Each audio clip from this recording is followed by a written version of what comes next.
Harish academy అందిస్తోంది early bird discount offers. GPO గ్రామ పాలనాధికారి, group 2, SI, constable, AP high court jobs and JLDL.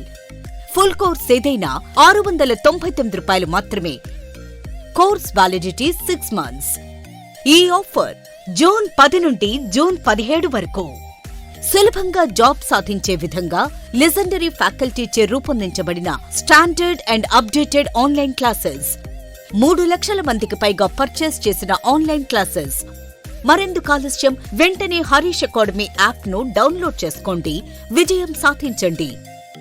Harish, the best academy. Phone number 8341116915.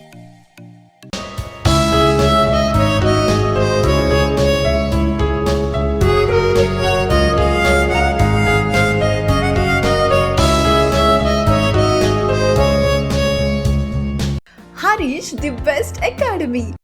Hi everyone, welcome to Harish academy. ఈరోజు current అఫైర్స్లో భాగంగా each and every టాపిక్ని మనము డీటెయిల్గా discuss చేసుకుందాం. ఇవాళ మన first topic, Ahmedabad plane crash ఘటనకు సంబంధించి సెంట్రల్ గవర్నమెంటు ఈ ఘటనను దర్యాప్తు చేయడానికి, విచారించడానికి ఒక హై లెవెల్ కమిటీని, ఒక ఉన్నత స్థాయి కమిటీని వేసింది. మనం ఎగ్జామ్ పాయింట్ ఆఫ్ వ్యూలో ఆ ఉన్నత స్థాయి కమిటీకి అధ్యక్షత వహిస్తూ ఉన్నవారెవరు, అందులో ఎవరెవరు ఉన్నారో ఇటువంటివన్నీ డీటెయిల్గా తెలుసుకోవాలి. అబ్జర్వ్ చేస్తే వరుసగా గత 2-3 డేస్ నుంచి ఈ అహ్మదాబాద్ ప్లేన్ క్రాష్కి సంబంధించి already national investigation agency NIA, అలానే AAIB air craft accident investigation bureau AIB, ఇవి రెండు కూడా ఆల్రెడీ రంగంలోకి దిగి విచారణ చేస్తూ ఉన్నాయి ఈ ప్రమాద ఘటనకు కారణాలు ఏంటి అని చెప్పేసి తెలుసుకోవడానికి. ఇప్పుడు పౌర విమానయాన మంత్రిత్వ శాఖ, సివిల్ ఏవియేషన్ మినిస్ట్రీ ఒక కమిటీని వేసింది. ఆ ఉన్నత స్థాయి కమిటీకి అధ్యక్షత వచ్చేసి యూనియన్ హోమ్ మినిస్ట్రీ సెక్రటరీ, కేంద్ర హోం మంత్రిత్వ శాఖ కార్యదర్శి గోవింద్ మోహన్ గారు అధ్యక్షత వహిస్తూ ఉన్నారు. ఇంకా ఇందులో ఈ కమిటీలో భారత వైమానిక దళం, ఇండియన్ ఎయిర్ ఫోర్స్, అలానే గుజరాత్ హోమ్ డిపార్ట్మెంట్, రాష్ట్ర విపత్తు ప్రతిస్పందన అథారిటీ అనగా స్టేట్ డిజాస్టర్ రెస్పాన్స్ అథారిటీ, మరియు పౌర విమానయాన డైరెక్టరేట్ జనరల్, అలానే ఇతరత్ర ఏవియేషన్ ఎక్స్పర్ట్స్ కూడా ఈ కమిటీలో ఉన్నారు. మనకి ఇక్కడ డెఫినెట్లీ ఎగ్జామ్ పాయింట్ ఆఫ్ వ్యూలో గుర్తుంచుకోవాల్సింది ఎవరు దీనికి అధ్యక్షత వహిస్తూ ఉన్నారు. అలానే మనం ఇంకొద్దిగా డీటెయిల్గా తెలుసుకోవాలి. ఎప్పుడైనా కానీ మనకి జనరల్గా ఇన్ఫ్రాస్ట్రక్చర్కి సంబంధించి, ట్రాన్స్పోర్ట్ ఇన్ఫ్రాస్ట్రక్చర్కి సంబంధించి మీరు ఎకానమీకి ప్రిపేర్ అయినా, ఫర్ ఎగ్జాంపుల్ గ్రూప్ 2కి ఏ ఎగ్జామ్స్కి ప్రిపేర్ అయినా తప్పకుండా ఇన్ఫ్రాస్ట్రక్చర్ అనే టాపిక్ చదివి తీరుతారు. ఇందులో రోడ్స్, రైల్వేస్, ఎయిర్పోర్ట్స్, వాటర్వేస్ ఇవన్నీ కూడా వస్తాయి.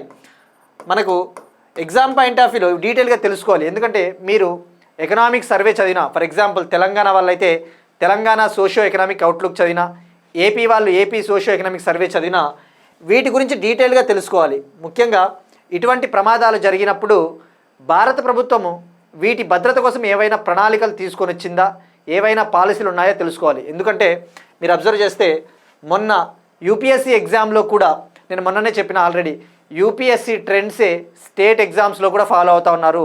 2019లో ఆంధ్రప్రదేశ్లో జరిగిన సచివాలయ ఎగ్జామ్లో కూడా UPSC తరహాలోనే క్వశ్చన్స్ అడిగాడు. కావలిస్తే ఒకసారి అబ్జర్వ్ చేయండి. మీరు అబ్జర్వ్ చేస్తే మొన్న ఇండియన్ రైల్వేస్కి సంబంధించి ఏదైనా ఒక ప్రణాళిక ఉందని చెప్పేసి ఆ ప్రణాళికని ఎగ్జామ్లో అడిగాడు. నేషనల్ రైల్ ప్లాన్ గురించి. మనం ఎప్పుడైనా కూడా జస్ట్ ఆ టార్గెట్ ఇయర్స్, అవి ఏ సంవత్సరంలో తెచ్చారో ఆ కీవర్డ్స్ ఐడియా ఉన్నా సరిపోతుంది. ఆ కీవర్డ్స్ ఐడియా ఉంటే మనం ఈజీగా క్వశ్చన్కి ఆన్సర్ చేయవచ్చు. ఇప్పుడు విమానయానానికి సంబంధించి మనం తెలుసుకుందాం. పౌర విమానయాన మంత్రిత్వ శాఖకు సంబంధించి Indian government international civil aviation organisation అంతర్జాతీయ పౌర విమానయాన సంస్థ ఆధ్వర్యంలో ఒక ప్రణాళికను తీసుకొని వచ్చింది. ఆ ప్రణాళిక పేరు వచ్చేసి national aviation safety plan 2024 to 28. దీన్నే జాతీయ విమానయాన భద్రతా ప్రణాళిక 2024-28 అంటాడు. వాడు డైరెక్ట్గా అడుగుతాడు, విమానయాన రంగానికి సంబంధించిన భద్రతా ప్రణాళిక ఏ సంవత్సరం నుంచి ఏ సంవత్సరం వరకని. ఎందుకంటే మీరు ఇక్కడ అబ్జర్వ్ చేస్తే తెలుస్తుంది, మనకి ఈ ఐడియా ఉండాలి. ఇక అలానే నేషనల్ సివిల్ ఏవియేషన్ పాలసీ, పౌర విమానయాన రంగానికి సంబంధించి ఒక పాలసీని కూడా 2016లో తీసుకొని వచ్చారు. National civil aviation policy 2016. ఇక ఇంటర్నేషనల్ సివిల్ ఏవియేషన్ ఆర్గనైజేషన్, అంతర్జాతీయ పౌర విమానయాన సంస్థ హెడ్ క్వార్టర్స్ గుర్తుపెట్టుకోండి, కెనడాలోని మాంట్రియల్, కెనడా దేశంలోని మాంట్రియల్లో ఉంటుంది దీని హెడ్ క్వార్టర్స్. ఇది ఐకావో అనేది యునైటెడ్ నేషన్స్ ఐక్యరాజ్య సమితికి సంబంధించిన ఒక స్పెషలైజ్డ్ ఏజెన్సీ అని చెప్పవచ్చు. సో ఇది మనకి పౌర విమానయాన భద్రతకు సంబంధించి. అలానే ఎప్పుడైనా కానీ ఇలాంటివి న్యూస్లో ఉన్నప్పుడు, ఫర్ ఎగ్జాంపుల్ ఉదాన్ స్కీమ్ ఉంది మనకి, ఆ ఇయర్ ఐడియా ఉండాలి. ఉదాన్ డైరెక్ట్గా అడుగుతాడు ఎగ్జామ్స్లో, ఉదాన్ స్కీమ్ ఎప్పుడు లాంచ్ చేశారు. రైల్వేస్ లాంటి ఎగ్జామ్స్లో అయితే ఉదే దేశ్ కా ఆమ్ నాగరిక్, మారుమూల ప్రాంతాలకు కూడా ఎయిర్పోర్ట్ కనెక్టివిటీని పెంచడానికి 2016లో మినిస్ట్రీ ఆఫ్ సివిల్ ఏవియేషన్ తీసుకొచ్చిన పథకం ఇది. ఈ విధంగా మనం చదువుకుంటే మనము యూపీఎస్సీ క్వశ్చన్స్ అయినా లేదంటే స్టేట్ లెవెల్ ఎగ్జామ్స్ అయినా ఈజీగా ఐడెంటిఫై చేయడానికి ఆన్సర్ పాసిబిలిటీ ఉంటుంది. ఇది ట్రై చేయండి వీలైతే. దీనికి ఆన్సర్ మనం ఆల్రెడీ డిస్కస్ చేసుకున్నాం, కవచ్ సిస్టమ్ గురించి, నేషనల్ రైల్ ప్లాన్ గురించి. నెక్స్ట్ వన్, ఈ నగరపాలిక 2.0. ఈ నగరపాలిక 2.0 పేరులోనే ఉంది. నగరపాలిక అంటే urban local bodies. Madhya Pradesh government దేశంలోనే తొలిసారిగా అర్బన్ లోకల్ బాడీస్ని, అనగా నగరపాలికలన్నింటినీ కూడా, నగరపాలిక సంస్థలన్నింటినీ కూడా ఒక పోర్టల్ కిందకి తీసుకొని వచ్చింది. అన్ని అర్బన్ లోకల్ బాడీస్ని ఒక సింగిల్ పోర్టల్కి. తద్వారా సిటిజన్ సర్వీసెస్, పౌర సేవలను మరింత సులభంగా అందించడానికి, అలానే ట్రాన్స్పరెన్సీ, పారదర్శకతను పెంపొందించడానికి ఈ నగరపాలిక 2.0 అనే ఒక ఐసీటీ ప్లాట్ఫామ్ని లాంచ్ చేసింది. ఇది దేశంలోనే మొదటి రాష్ట్రము ఇలా చేయడం అని చెప్పవచ్చు. మరి ఏం చేయవచ్చు ఈ ప్లాట్ఫామ్ ద్వారా? మీరు అబ్జర్వ్ చేస్తే ఈ నగరపాలిక 2.0 కింద సిటిజన్స్ మనకి అవసరమైన బర్త్ సర్టిఫికెట్స్ లేదంటే డెత్ సర్టిఫికెట్స్ని అప్లై చేసుకోవచ్చు. ఏ అర్బన్ లోకల్ బాడీకి చెందిన వాళ్ళైనా కూడా ఒకే ప్లాట్ఫామ్ నుంచి పొందవచ్చు. అలానే మ్యారేజ్ సర్టిఫికెట్స్, వాటర్ బిల్లుని కట్టాలన్నా, ప్రాపర్టీ ట్యాక్స్లను కట్టాలన్నా కూడా ఇప్పుడు అంతే కదా, ఒక అర్బన్ లోకల్ బాడీకి సంబంధించి ఒక్కొక్క ప్లాట్ఫామ్ ఉంటే ఇబ్బంది అవుతుంది. అన్ని అర్బన్ లోకల్ బాడీస్కి ఒకటే ప్లాట్ఫామ్ ఉంటే ఈజీగా సేవల్ని పొందవచ్చు. ఇందులో 16 మాడ్యూల్స్ ఉంటాయి, 24 రకాల సిటిజన్ సేవలు అందుతాయి. ఇది ఈ నగరపాలిక 2.0. మనం ఎప్పుడైనా ఐసీటీ టూల్స్ చదివేటప్పుడు, information and communication technology tools చదివేటప్పుడు డిఫరెంట్ ఐసీటీ అప్లికేషన్స్ ఏమైనా ఉన్నాయో తెలుసుకోవాలి. ఇది డిజిటల్ ఇండియా కలను సాకారం చేసే దిశగా అని చెప్పవచ్చు. డిజిటల్ ఇండియా మిషన్ని July 1, 2015 honourable prime minister Narendra Modi గారు లాంచ్ చేశారు. ఇక ఈ digital India ministry of electronics మరియు ఐటీ మంత్రిత్వ శాఖ కింద పనిచేస్తుంది. ఇందులో భాగంగానే 2017లో ఎలక్ట్రానిక్స్ మంత్రిత్వ శాఖ ఉమాంగ్ అనే ఒక మొబైల్ అప్లికేషన్ని కూడా లాంచ్ చేసింది. ఉమాంగ్ అంటే unified mobile application for new age governance. Mobile application ద్వారా పౌర సేవలను అందించడం. ఈ ఉమాంగ్ లాగే ఈ నగరపాలిక 2.0 కూడా పనిచేస్తుందని చెప్పవచ్చు. ఇది ఈ నగరపాలిక 2.0 గురించి. నెక్స్ట్ వన్, అమెరికాలో డొనాల్డ్ ట్రంప్కు వ్యతిరేకంగా నో కింగ్స్ నిరసనలు. నో కింగ్స్ ప్రొటెస్ట్స్ అంటే ఏంటి తెలుగులో? ఎవరు రాజులు లేరు, ఎవరు కూడా రాజులు ఉండకూడదు అని అర్థము. మనం ఆల్రెడీ చూస్తూ ఉన్నాం, అమెరికాలో ట్రంప్ అడ్మినిస్ట్రేషన్ ముఖ్యంగా అక్రమ వలసదారుల్ని ఏరివేయడానికి, వలసదారులకు వ్యతిరేకంగా లాస్ ఏంజల్స్ పట్టణంలో నేషనల్ గార్డ్స్ను కూడా రంగంలోకి దించాడని మనం తెలుసుకున్నాం. అలానే సో ఇప్పుడు ఆ ప్రొటెస్ట్కి వ్యతిరేకంగా ఈ వలసదారులు రోడ్లెక్కి ఇక్కడ రాజులు ఎవ్వరూ లేరు, ఇది ప్రజాస్వామ్యము, మీరు ప్రజాస్వామ్యాన్ని పరిరక్షించాలని చెప్పేసి నో కింగ్స్ ఇన్ అమెరికా పేరిట ఉద్యమం చేస్తూ ఉన్నారు. ఇది వలసదారులు చేస్తూ ఉన్న ఉద్యమం అని చెప్పవచ్చు. ఆల్రెడీ మనం తెలుసుకున్నాం, అమెరికాలో 50-51 అనే ఉద్యమం జరుగుతూ ఉంది. అంటే అమెరికాలో 50 స్టేట్స్ ఉంటాయని తెలుసుకున్నాం. 50 రాష్ట్రాలు, 50 ఆందోళనలు, ఒక ఉద్యమం. నెక్స్ట్ వన్, 25th నుంచి ఇండియా స్పేస్ కాంగ్రెస్. 25th నుంచి India space Congress. Indian space ఇండస్ట్రీలో ప్రైవేటు రంగాన్ని, ముఖ్యంగా ప్రైవేట్ స్పేస్ రంగాన్ని అభివృద్ధి చేయడానికి న్యూఢిల్లీలో ఈ నెల 25 నుంచి ఇండియన్ స్పేస్ కాంగ్రెస్ పేరిట ఒక సదస్సును నిర్వహిస్తూ ఉన్నారు. ఈ సదస్సులో భాగంగా సుమారుగా 40 దేశాల నుంచి ప్రతినిధులు హాజరవుతూ ఉన్నారు. ఇందులో ఈ కార్యక్రమానికి ఇటలీ, నార్వే, ఆస్ట్రేలియా, హంగరీ తదితర దేశాల నుంచి హాజరవుతూ ఉన్నారు. దీన్ని నిర్వహిస్తూ ఉన్న వాళ్ళు satcom industry association of India. ఇక దీని థీమ్ వచ్చేసి, థీమ్ కూడా మనకు ఐడియా ఉండాలి,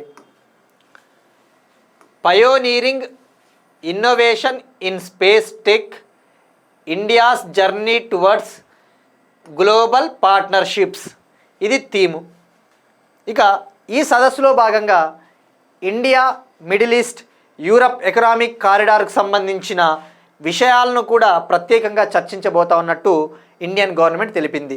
భారత్, పశ్చిమాసియా, యూరప్ ఎకనామిక్ కారిడార్ నిన్ననే మనం డిస్కస్ చేసుకున్నాం.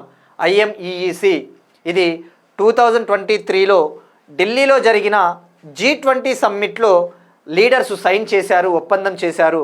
ఇందులో యాజ్ ఆఫ్ నౌ 13 కంట్రీలు ఉన్నాయని చెప్పేసి నిన్ననే మనం తెలుసుకున్నాం IMEEC గురించి.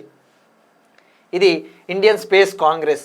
మనకి ఆల్రెడీ స్పేస్ సెక్టార్లో ప్రైవేట్ టెక్నాలజీస్, ముఖ్యంగా ప్రైవేట్ కంపెనీలు దూసుకుపోతూ ఉన్నాయి. ఫర్ ఎగ్జాంపుల్, చెన్నైకు చెందిన అగ్నికుల్ కాస్మోసు, హైదరాబాదుకు చెందిన ధృవ స్పేసు, అలానే బెంగళూరుకు చెందిన బెల్లాట్రిక్స్ సంస్థ, ఇవన్నీ కూడా స్పేస్ టెక్నాలజీలో చాలా దూసుకొని పోతూ ఉన్నాయి, ప్రైవేట్ ఇండస్ట్రీస్ అని చెప్పవచ్చు.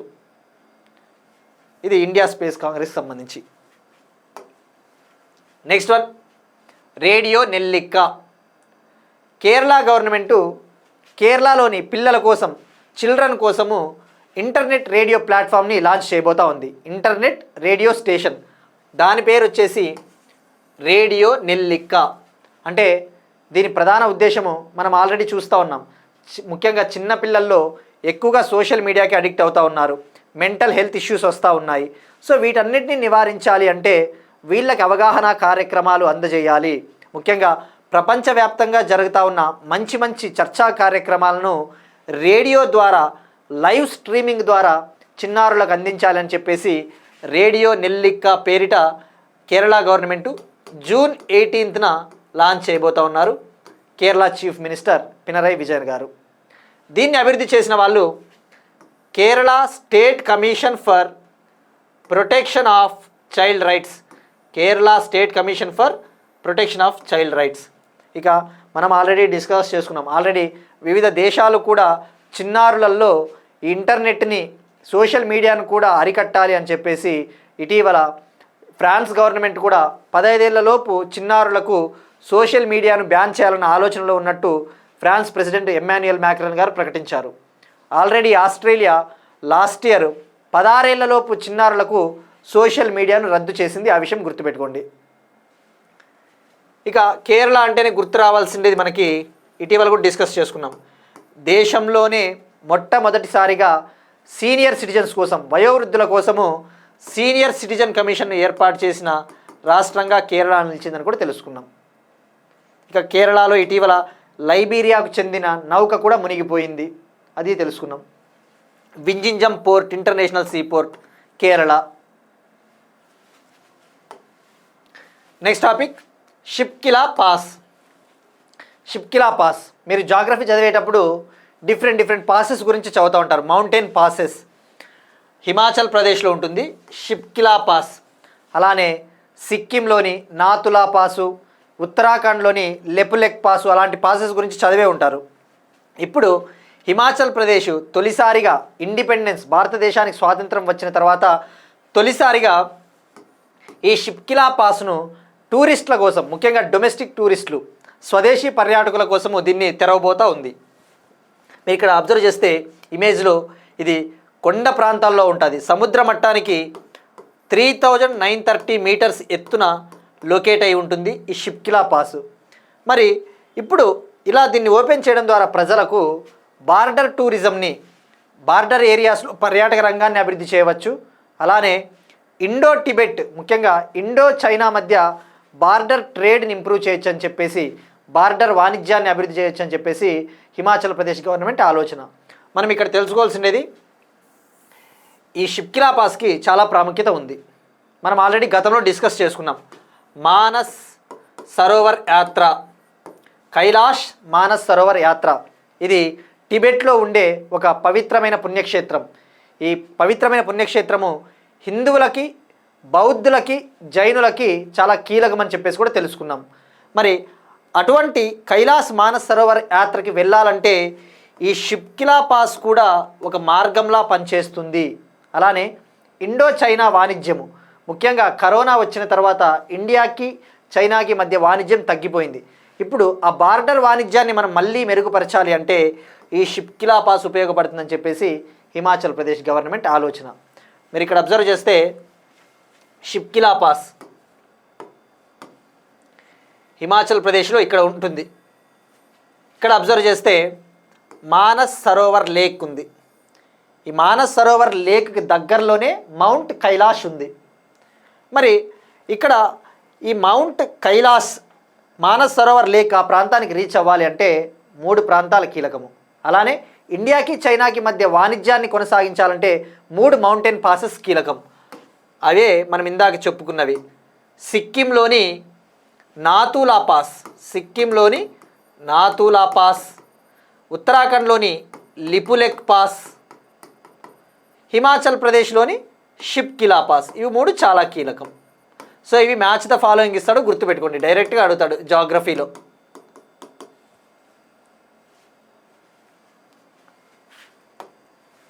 నెక్స్ట్ వన్, గుజరాత్లో నైపుణ్యాభివృద్ధిని పెంపొందించడానికి $109.97 మిలియన్ రుణాన్ని ఆమోదించిన ఏషియా డెవలప్మెంట్ బ్యాంక్, ఆసియా అభివృద్ధి బ్యాంకు. మనం ఇటీవల తెలుసుకున్నాం, ఆసియా అభివృద్ధి బ్యాంక్, ఏషియన్ డెవలప్మెంట్ బ్యాంకు ఇండియాలో నగర ప్రణాళికను మెరుగుపరచడానికి, అర్బన్ ప్లానింగ్ని ఇంప్రూవ్ చేయడానికి $10 బిలియన్ రుణాన్ని ఇవ్వబోతా ఉంది ఇండియాకి అని చెప్పేసి తెలుసుకున్నాం. ఇప్పుడు గుజరాత్లో స్కిల్ డెవలప్మెంట్ని ఇంప్రూవ్ చేయడానికి $109.97 మిలియన్ ఇస్తూ ఉంది లోన్ని. సో ఈ కాంటెక్స్ట్లో ఇది డైరెక్ట్గా ఫ్యాక్ట్ ఓరియంటెడ్. మనం గతంలో కూడా తెలుసుకున్నాం, Asian development bank I think March నెల అనుకుంటా frontier seed program, Asian development bank ఈ ఏసియా పసిఫిక్ ప్రాంతాలలో ఉన్న ప్రైవేట్ సెక్టార్ని, క్యాపిటల్ మార్కెట్లను అభివృద్ధి చేయడానికి ఫ్రాంటీర్ సీడ్ ప్రోగ్రామ్ని లాంచ్ చేసింది అని కూడా మనం తెలుసుకున్నాం. ఇదొక పాయింట్, ఈ 10 బిలియన్ అర్బన్ ప్లానింగ్ కోసము. ఇక ఏడీబీ విషయానికి వస్తే ఇది ఏషియా పసిఫిక్ ప్రాంత దేశాలకు ఆర్థిక సహకారాన్ని ఇస్తుంది. ఏషియా డెవలప్మెంట్ బ్యాంకు 1966లో ఏర్పాటైంది. దీని హెడ్ క్వార్టర్స్ ఫిలిప్పైన్స్లోని మనీలా. ఇందులో ప్రజెంటు 69 కంట్రీస్ ఉన్నాయి. అందులో 50 దేశాలు ఏషియా పసిఫిక్ ప్రాంతం నుంచి, మరో 19 దేశాలు ఏషియా పసిఫిక్ ప్రాంతం కాకుండా బయట దేశాలని చెప్పవచ్చు. అంటే ఇక్కడ గుర్తుపెట్టుకోవాల్సింది, స్టేట్మెంట్స్లో ఎలా ఇస్తాడు అంటే యూపీఎస్సీ లాంటి ఎగ్జామ్స్లో అయితే ఏషియన్ డెవలప్మెంట్ బ్యాంకులో సభ్య దేశంగా చేరాలి అంటే ఆ దేశం తప్పకుండా ఆసియా పసిఫిక్ ప్రాంత దేశమే అయి ఉండాలి అంటాడు స్టేట్మెంట్లలో. కానీ గుర్తుపెట్టుకోండి, ఆసియా పసిఫిక్ ప్రాంత దేశం కానిది కూడా ఇందులో జాయిన్ అవ్వవచ్చు. ఇందుకు ఉదాహరణే 19 దేశాలు ఉన్నాయి. Next one, state specific. Telangana government ఇవాళ 1034 రైతు వేదికల్లో రైతు నేస్తాన్ని ప్రారంభించబోతా ఉంది. రైతు నేస్తం ఎప్పుడైనా అగ్రికల్చర్కి సంబంధించి ఏదైనా స్టేట్ ఒక స్కీమ్ని తీసుకొస్తూ ఉంది అంటే అది మనకి చాలా ఇంపార్టెంట్. ఇటీవలే మనం తెలుసుకున్నాం, central government union agriculture minister Shivraj Singh Chouhan గారు ఒడిశాలోని పూరీ పట్టణంలో వికసిత్ కృషి సంకల్ప్ అభియాన్ని లాంచ్ చేశారు. దాని ముఖ్య ఉద్దేశం ఏంటి? భారతదేశంలోని వివిధ రాష్ట్రాలకు సైంటిస్టులు వెళ్ళి రైతుల సమస్యలకు సలహాలను సూచిస్తారు. అలాంటిదే రైతు నేస్తము. మనం ఆల్రెడీ డిస్కస్ చేసుకున్నాం. Telangana government professor Jayashankar agriculture university సహకారంతో రైతు ముంగిట్లో శాస్త్రవేత్తలు అనే ప్రోగ్రామ్ని తీసుకొని వచ్చారు. అటువంటి ప్రోగ్రామే ఈ రైతు నేస్తం కూడా. వికసిత్ కృషి సంకల్ప అభియాన్ అన్న ఈ రైతు ముంగిట్లో శాస్త్రవేత్తల తరహా లాంటిది అనేది విషయం గుర్తుపెట్టుకోండి. ఇప్పుడు రైతు నేస్తం గురించి తెలుసుకుందాం. అసలు ఈ రైతు నేస్తము 2024 మార్చిలో తెలంగాణ చీఫ్ మినిస్టర్ రేవంత్ రెడ్డి గారు లాంచ్ చేశారు. 2024 మార్చిలో. మరి దీని ముఖ్య ఉద్దేశం వచ్చేసి మనం ఇందాక చెప్పుకున్నట్టు ఏం చేస్తారంటే తెలంగాణలోని వివిధ ప్రాంతాలలో ఉన్న రైతు వేదికలు, ఫార్మర్ ప్లాట్ఫామ్స్ వద్ద వీడియో కాన్ఫరెన్సింగ్ ఫెసిలిటీలను ఏర్పాటు చేస్తారు. ఆ వీడియో కాన్ఫరెన్సింగ్ ఫెసిలిటీలను ఏర్పాటు చేయడం ద్వారా వీళ్ళు ఏం చేస్తారు, శాస్త్రవేత్తలు ఎవరైతే ఉన్నారో వీడియో కాన్ఫరెన్స్ ద్వారా వీళ్ళకి సలహాలు ఇస్తారు రైతులకి. అదే దీని ముఖ్య ఉద్దేశము. దీనికోసము తెలంగాణ గవర్నమెంటు 2601 రైతు వేదికలలో 2601 రైతు వేదికలలో ఈ రైతు నేస్తం కార్యక్రమాన్ని నిర్వహించడానికి 97 crore బడ్జెట్ని కేటాయించింది. 97 కోట్ల బడ్జెట్ని కేటాయించింది. మనకి ప్రతి పాయింట్ ఇంపార్టెంట్. బడ్జెట్ ఎంత, ఎన్ని రైతు వేదికలు, దీన్ని దశల వారీగా అమలు చేస్తూ ఉన్నారు. ఈ సెకండ్ దశలో భాగంగా ఇప్పుడు 1034 రైతు వేదికలు సెలెక్ట్ చేసుకున్నారు. మనకి ఈ పాయింట్లు చాలా ముఖ్యం. ఎంత బడ్జెట్టు, ఓవరాల్గా ఎన్ని వేదికలు, ఎప్పుడు లాంచ్ చేశారు, దీని ముఖ్య ఉద్దేశం. ఇక మీరు గుర్తు చేసుకోవాల్సింది, దీన్ని ప్రొఫెసర్ జయశంకర్ అగ్రికల్చర్ యూనివర్సిటీలో ఇవాళ సాయంత్రం 4 గంటలకి చీఫ్ మినిస్టర్ లాంచ్ చేశారు. ఇక ప్రొఫెసర్ జయశంకర్ అగ్రికల్చర్ యూనివర్సిటీ అంటేనే గుర్తు రావాల్సింది రైతు ముంగిట్లో శాస్త్రవేత్తల కార్యక్రమం. ఇక అలానే ఇటీవల తెలంగాణ గవర్నమెంట్ ముఖ్యంగా ఇక్రిసాట్ లౌరస్ చారిటబుల్ ఆర్గనైజేషన్ అనే సంస్థతో కలిసి తెలంగాణలో మొట్టమొదటి సంచార లేదా మొబైల్ సాయిల్ టెస్టింగ్ ప్రయోగశాలని కూడా లాంచ్ చేశారన్న విషయం మనం తెలుసుకున్నాం. సో ఇది రైతు నేస్తం సంబంధించి. Next one again Telangana government. నిన్న మనము ఏపీ ఇష్యూస్ ఎక్కువగా డిస్కస్ చేసుకున్నాం. ఇంకొకటి రీజనల్ కరెంట్ అఫైర్స్ చెప్పేటప్పుడు కొంతమందికి డౌట్ రావచ్చు, ఏపీవి లేవు లేదంటే తెలంగాణవి లేవేమో అనేసి. అలా ఏముండదండి. తప్పకుండా ఏపీ ఇష్యూస్ ఎక్కువగా ఉన్నప్పుడు ఏపీ ఇష్యూస్ ఒకటే రోజు 3-4 వస్తాయి. తెలంగాణ వచ్చినప్పుడు తెలంగాణ 3-4 ఒకే రోజు వస్తూ ఉంటాయి. So no need to worry. ఇవాళ వరుసగా 3 తెలంగాణ వచ్చాయంటే తెలంగాణ వార్తలు ఎక్కువగా ఉంటాయి, రేపు ఏపీవి ఎక్కువగా రావచ్చు. సో ఆ విషయాన్ని మీరు దయచేసి అందరూ అర్థం చేసుకోగలరు. ఇక ఇప్పుడు తెలంగాణ విషయానికి వస్తే తెలంగాణ గవర్నమెంటు తెలంగాణలోని గవర్నమెంట్ స్కూళ్ళల్లో ఉచిత సాంకేతికత విద్య కోసం ఫ్రీ టెక్నాలజీ ఎనేబుల్డ్ టీచింగ్ కోసము 6 NGOలతో ఒప్పందం కుదుర్చుకునింది. 6 NGOs. ఈ NGOs ఏం చేయబోతా ఉన్నాయంటే ఒక ప్లాట్ఫామ్ని అందించబోతా ఉన్నాయి. ముఖ్యంగా తెలంగాణలోని గవర్నమెంట్ స్కూళ్ళల్లో చదువుతా ఉన్న విద్యార్థులకు కృత్రిమ మేధస్సు ఆధారిత కోచింగ్ని, టీచింగ్ని అందించబోతా ఉన్నారు. ఫ్రీ ఆఫ్ కాస్ట్, ఉచితంగా అందించబోతా ఉన్నారు. ఎవరైతే భవిష్యత్తులో నీట్ ఎగ్జామ్స్కి, జేఈ ఎగ్జామ్స్కి ప్రిపేర్ అవుతూ ఉంటారో అటువంటి వాళ్ళకి శిక్షణ ఇవ్వడం జరుగుతుంది. మనం ఎగ్జామ్ పాయింట్ ఆఫ్ వ్యూ తెలుసుకోవాల్సింది జస్ట్ ఎన్ని NGOలు అంటే 6 NGOల పేర్లు కూడా వీలైతే గుర్తుపెట్టుకోవడం బెటర్. ఒకటి వచ్చేసి నందన్ నీలేకనికి చెందిన ఏక్ స్టెప్ ఫౌండేషన్ సంస్థ, మరొకటి అలక్ పాండేకు చెందిన ఫిజిక్స్ వాలా NGO, సునీత్ కృష్ణన్కి చెందిన Prajwala foundation NGO, Khan academy NGO, పైజామ్ foundation NGO, educate girls foundation అనే ఒక NGO. ఈ 6 NGOలతో ఒప్పందం. నెక్స్ట్ వన్ కల్చర్కి సంబంధించి, సాంస్కృతిక సంపదకు సంబంధించి తెలంగాణలోని హైదరాబాద్ అవుట్స్కట్స్లో తెల్లాపూర్ అనే ప్రాంతం వద్ద ఒక స్టోన్ ఇన్స్క్రిప్షన్ని కనుగొన్నారు. తెల్లాపూర్ శిలాశాసనం ఇది హైదరాబాద్ అవుట్స్కట్స్లో ఉంది. ఇది సుమారుగా 600 ఏళ్ల నాటి ఇన్స్క్రిప్షన్. అంటే 1418 AD 1418 AD నాటి శాసనం ఇది. గుర్తుపెట్టుకోండి, స్టోన్ ఇన్స్క్రిప్షన్, శిలాశాసనం. ఈ తెల్లాపూర్ అనేది యాక్చువల్లీ బహ్మనీ సుల్తనేత్లో భాగంగా ఉండేది. ఆ రోజుల్లో గుల్బర్గా బహ్మనీ సుల్తనేత్లో భాగంగా ఉండేది. మరి దీని ప్రాముఖ్యత ఏంటి అంటే దీనికి చాలా ప్రాముఖ్యత ఉంది. ఈ శాసనం పైన తెలంగాణకు సంబంధించిన ప్రస్తావన తొలిసారిగా కనిపించిందట అప్పట్లోనే. తెలంగాణపుర అనే పదము తొలిసారిగా ఈ ఇన్స్క్రిప్షన్లో ప్రస్తావించబడింది. ఈ తెలంగాణపుర అనే పదం నుంచే తెలంగాణ అనే పదము ఉద్భవించింది అని చరిత్రకారులు చెప్తా ఉన్నారు. సో ఇక్కడ గుర్తుపెట్టుకోవాల్సింది, డైరెక్ట్గా ఇది హిస్టరీలో అడుగుతాడు, ఎందుకంటే అప్డేటెడ్. మనకి శాతవాహనాస్ చదివినా కూడా ఇవే ఉంటాయి. తొలి తెలుగు పదం ఎప్పుడు, తొలి తెలుగు వాక్యము ఏ ఇన్స్క్రిప్షన్లో పేర్కొన్నారు అని చెప్పేసి రేపొద్దున అడగవచ్చు. తెలంగాణపుర అనే పదము ఏ శాసనం అంటే తెల్లాపూర్ శిలాశాసనం. సో ఈవెన్ హిస్టరీ బుక్స్లో ఇప్పుడు డెఫినెట్లీ ఇది అప్డేట్ చేయాల్సిన ఆవశ్యకత కూడా ఉందని చెప్పవచ్చు మనం. మీరు అబ్జర్వ్ చేస్తే ఇన్స్క్రిప్షన్ కూడా ఇక్కడ ఇమేజ్ అంత కనపడదు, కానీ ఇక్కడ తెలుగులోనే ఉంది ఇది ఇన్స్క్రిప్షన్. మీరు ఇంటర్నెట్కి వెళ్ళి కనుక ఆ ఇన్స్క్రిప్షన్ని చూస్తే.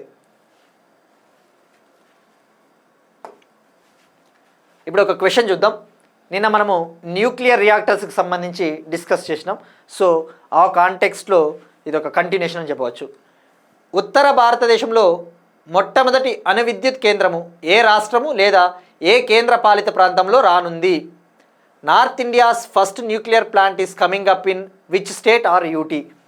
Option A Rajasthan, option B Haryana, option C New Delhi, option D Punjab. మనము ఇది డిస్కస్ చేసుకున్నాం ఆల్రెడీ. అయితే ఇక్కడ కొంతమంది ఉత్తర భారతదేశంలో మొట్టమొదటి అణు విద్యుత్ కేంద్రం అంటే మహారాష్ట్ర అనుకుంటారు. గుర్తుపెట్టుకోండి, మహారాష్ట్ర అనేది వెస్ట్రన్ ఇండియా అవుతుంది. మనకి పాలిటీలో జోనల్ కౌన్సిల్స్ గురించి చదువుతారు. ఆ పాలిటీలో జోనల్ కౌన్సిల్స్ చదివినప్పుడు తప్పకుండా నార్త్ జోనల్ కౌన్సిల్లో ఏ రాష్ట్రాలు ఉన్నాయి, west zonal council, eastern zonal council, ఇవన్నీ ఏ రాష్ట్రాలు ఉన్నాయో డీటెయిల్గా ఐడియా ఉండాలి. నార్త్ ఇండియాలో నార్త్ స్టేట్స్ ఏ ఉన్నాయో మనకి ప్రతిదీ ఐడియా ఉండాలి. సో మహారాష్ట్ర కాదు, అందుకే మనం ఆప్షన్ కూడా మహారాష్ట్ర ఇవ్వలేదు. ఇక నిన్నటి క్వశ్చన్ విషయానికి వస్తే మనం అడిగింది, భారతదేశపు మొట్టమొదటి ఎలక్ట్రిక్ మోటార్తో నడిచే సెమీ క్రయోజనిక్ రాకెట్ ఇంజన్ను ఏ స్పేస్ స్టార్టప్ విజయవంతంగా పరీక్షించింది అన్నాడు. ఆప్షన్ ఏ మనం నిన్న తెలుసుకున్నాం ఆల్రెడీ, దీనికి ఇచ్చాం నిన్న క్వశ్చను. దీనికి answer Agnikul cosmos Chennai. Agnikul cosmos Chennai. Agnikul cosmos ఇదే కదా భారతదేశపు ప్రపంచంలోనే మొట్టమొదటి 3D printed rocket engine Agnibaan సార్టెడ్ను అభివృద్ధి చేసినది కూడా అగ్నికుల్ కాస్మోసే. నెక్స్ట్ వన్, భారతదేశపు మొట్టమొదటి వ్యవసాయ డ్రోన్ స్వదేశీకరణ కేంద్రము. India's first agri drone indigenisation centre. India's first agri drone centre, వ్యవసాయ డ్రోన్ ఫెసిలిటీ. దీన్ని చెన్నైలో ఏర్పాటు చేశారు. Union minister of state for rural development, గ్రామీణ అభివృద్ధి మంత్రిత్వ శాఖకు సంబంధించిన మినిస్టర్ కమలేష్ పాస్వాన్ గారు చెన్నైలో దీన్ని ప్రారంభించారు. దీని ముఖ్య ఉద్దేశము వ్యవసాయ రంగానికి సంబంధించి యుఏవీస్ అన్మాన్డ్ ఏరియల్ వెహికల్స్ డ్రోన్లని అభివృద్ధి చేసి ఇవ్వడము. ఇక్కడ డిజైన్ చేస్తారు, మ్యానుఫ్యాక్చర్ చేస్తారు, అభివృద్ధి చేసి ఇస్తారు. దీన్ని ఏర్పాటు చేసినది గరుడా ఏరోస్పేస్ కంపెనీ. ఇది చెన్నైకు చెందిన కంపెనీ. ఆ విషయం గుర్తుపెట్టుకోండి. మనకి మ్యాచ్ ద ఫాలోయింగ్లో ఈ మధ్యన ట్రెండ్స్ అబ్జర్వ్ చేస్తే ఇస్తూ ఉన్నాడు ఈ స్టార్టప్ ఏ రాష్ట్రానికి చెందినది అని. మరి అసలు వ్యవసాయ డ్రోన్ స్వదేశీకరణ కేంద్రము దీని అవసరం ఏంటి? మనము గత క్లాసెస్లో కూడా డిస్కస్ చేసుకున్నాం. ఎవరైనా చూడని వాళ్ళు ఉంటే కూడా మన ప్లేలిస్ట్లో సెంట్రల్ స్కీమ్స్ ఇవన్నీ కూడా ఒకటి ఉంటుంది. ఆ సెంట్రల్ స్కీమ్స్లో మనం నమో డ్రోన్ దీదీ అనే ఒక స్కీమ్ గురించి కూడా డిస్కస్ చేసుకున్నాం. ఈ నమో డ్రోన్ దీదీ అనే స్కీము మినిస్ట్రీ ఆఫ్ అగ్రికల్చర్, వ్యవసాయ మంత్రిత్వ శాఖ లాంచ్ చేసిన స్కీమ్ అనమాట. ఈ స్కీమ్ కింద ఏం చేస్తారు, 15,000 సెల్ఫ్ హెల్ప్ గ్రూప్స్ మహిళలకి, 15,000 స్వయం సహాయక సంఘాల మహిళలకు వ్యవసాయ రంగానికి సంబంధించి డ్రోన్లను అందిస్తారు. ఆ డ్రోన్లు ఎందుకు వాడతారు? వ్యవసాయ రంగంలో ఎరువుల్ని చల్లడానికి, అటువంటి వాటికి. ఈ డ్రోన్లను వీళ్ళు ఏం చేస్తారు, ఈ మహిళలు రైతులకు అద్దెకిస్తారు, రెంటల్ సర్వీసెస్ బేస్డ్. అప్పుడు వీళ్ళకి ఆదాయం వస్తుంది.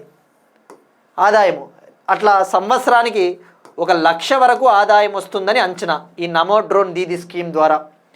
ఈ నమో డ్రోన్ దీదీ స్కీమ్ని 2024-25 నుంచి 2025-26 వరకు అమలు చేస్తూ ఉన్నారు. 2024-25 టు 25-26 వరకు గుర్తుపెట్టుకోండి. ఇది సెంట్రల్ సెక్టార్ స్కీమ్. ఇది నమో drone Didi scheme central sector scheme, కేంద్ర ప్రభుత్వ పథకము. అంటే దీనికి కావాల్సిన నిధులన్నీ కూడా సెంట్రల్ గవర్నమెంటే ఇస్తుంది. ఆ విషయం గుర్తుపెట్టుకోండి. మనం ఎప్పుడైనా ఒక స్కీమ్ చదివేటప్పుడు మీరు ఫోకస్ చేయాల్సింది ఈ స్కీమ్ ఏ మంత్రిత్వ శాఖ, ఇది సెంట్రల్ సెక్టార్ స్కీమా లేకపోతే సెంట్రల్లీ స్పాన్సర్డ్ స్కీమా, ఇది ఏ ఇయర్ నుంచి ఏ ఇయర్ వరకు వ్యాలిడిటీలో ఉంటుందో అటువంటివన్నీ డీటెయిల్గా గుర్తుంచుకోవాలి ప్రతి పాయింట్. ఇక నమో డ్రోన్ దీదీ స్కీమ్ కళను సాకారం చేయాలంటే ఈ కేంద్రం ఉపయోగపడుతుందని చెప్పవచ్చు. ఇంకోటి మీరు తెలుసుకోవాల్సింది ఇప్పుడు గరుడా ఏరోస్పేస్. ఇక్కడ దీన్ని ఆంధ్రప్రదేశ్ స్టూడెంట్స్ అయితే లింక్ చేసుకోవచ్చు. ఇప్పుడు కోర్ట్ ఎగ్జామ్స్ కూడా ఉన్నాయి. గరుడా ఏరోస్పేస్ ప్రాముఖ్యత ఏంటి? భారతదేశపు మొట్టమొదటి డ్రోన్ సిటీని కర్నూలు జిల్లాలో ఓర్వకల్లులో 100 కోట్లతో గరుడా ఏరోస్పేస్ కంపెనీని నిర్మిస్తూ ఉంది. అది గుర్తుపెట్టుకోండి, గరుడా ఏరోస్పేస్ కంపెనీ. వాడు అడుగుతాడు భారతదేశపు మొట్టమొదటి డ్రోన్ సిటీ అంటే ఓర్వకల్లు, అక్కడితో ఆపేయకూడదు. దాన్ని ఎవరు నిర్మిస్తూ ఉన్నారు అంటే కూడా గరుడా ఏరోస్పేస్ ఐడియా ఉండాలి. నెక్స్ట్ వన్, ఒక అవార్డుకు సంబంధించి ఫ్రాన్స్ దేశపు అత్యున్నత పురస్కారం, France highest honour Legion of Honour అనే అవార్డును ఫ్రెంచ్ మాజీ అధ్యక్షుడు సర్కోజీకి రద్దు చేశారు. గతంలో ఈయన 2007 నుంచి 2012 వరకు ఫ్రెంచ్ ప్రెసిడెంట్గా యాక్ట్ చేశారు. అయితే ఈయన పదవి నుంచి దిగిపోయిన తర్వాత అవినీతి ఆరోపణలు రావడం చేత ఈ లెజియన్ ఆఫ్ ఆనర్ అవార్డుని రద్దు చేసింది గవర్నమెంటు. సో ఇక్కడ గుర్తుపెట్టుకోవాల్సింది ఈ లెజియన్ ఆఫ్ ఆనర్ అనే అవార్డు గతంలో ఆల్రెడీ ఫిలిప్పే పెటైన్ అనే మాజీ ఫ్రెంచ్ అధ్యక్షుడు కూడా రద్దు చేశారు. ఇప్పుడు ఈ అవార్డును కోల్పోయిన రెండో మాజీ అధ్యక్షుడు అని చెప్పవచ్చు. ఇక ఫ్రాన్స్ అంటే మనకి president Emmanuel Macron, France capital Paris. ఇక ప్యారిస్ అంటేనే గుర్తు రావాల్సింది మనకి వివిధ రకాల అంతర్జాతీయ ఆర్గనైజేషన్లు హెడ్ క్వార్టర్లుగా ఉన్న ప్రాంతం ఇది. ఫర్ ఎగ్జాంపుల్ OECD మనం డిస్కస్ చేసుకున్నాం, organisation for economic and cooperation development, OECD headquarters ప్యారిసే. అలానే 2015లో COP21 సదస్సు ప్యారిస్ డీల్ కుదిరింది కూడా ఇక్కడే. సో అట్లా లింక్ చేసుకుంటే సరిపోతుంది. ఇక ఈ లెజియన్ ఆఫ్ ఆనర్ అవార్డుని 1802 సంవత్సరంలో నెపోలియన్ బోనపార్టే గారు దీన్ని ఏర్పాటు చేశారు.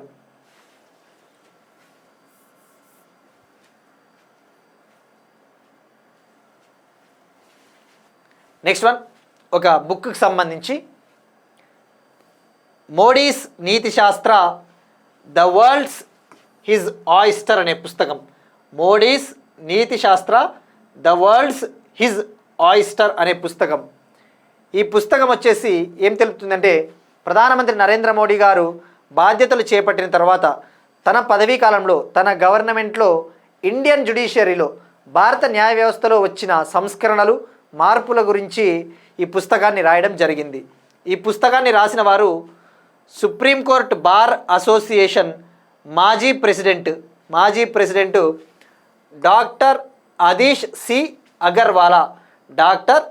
సి అగర్వాలా గారు ఈ పుస్తకాన్ని రాశారు. ఇది గుర్తుపెట్టుకుంటే సరిపోతుంది. ఇవి ఇవాల్టి కరెంట్ అఫైర్స్. మనం ఒకసారి క్విక్గా రీక్యాప్ చూద్దాం. కేంద్ర హోం కార్యదర్శి గోవింద్ మోహన్ నేతృత్వంలో పౌర విమానయాన భద్రతపై ఉన్నత స్థాయి కమిటీ. ఈ నగరపాలిక 2.0 మధ్యప్రదేశ్. డొనాల్డ్ ట్రంప్కు వ్యతిరేకంగా నో కింగ్స్ నిరసనలు. ఈ నెల 25 నుంచి ఇండియా స్పేస్ కాంగ్రెస్. రేడియో నెల్లిక్క పిల్లల కోసం ఇంటర్నెట్ రేడియో ప్లాట్ఫామ్ను ప్రారంభించనున్న కేరళ. షిప్కిలా పాస్ను తొలిసారిగా డొమెస్టిక్ టూరిస్టులకు ఓపెన్ చేయబోతా ఉన్న హిమాచల్ ప్రదేశ్. గుజరాత్లో నైపుణ్యాభివృద్ధి కోసం $109.97 మిలియన్ రుణాన్ని ఆమోదించిన ఏషియా డెవలప్మెంట్ బ్యాంక్. నేడు 1034 రైతు వేదికల్లో రైతు నేస్తం తెలంగాణ. తెలంగాణ గవర్నమెంట్ స్కూళ్లలో ఉచిత సాంకేతిక విద్య కోసం 6 NGOలతో ఒప్పందం. తెల్లాపూర్ శిలాశాసనం తెలంగాణ.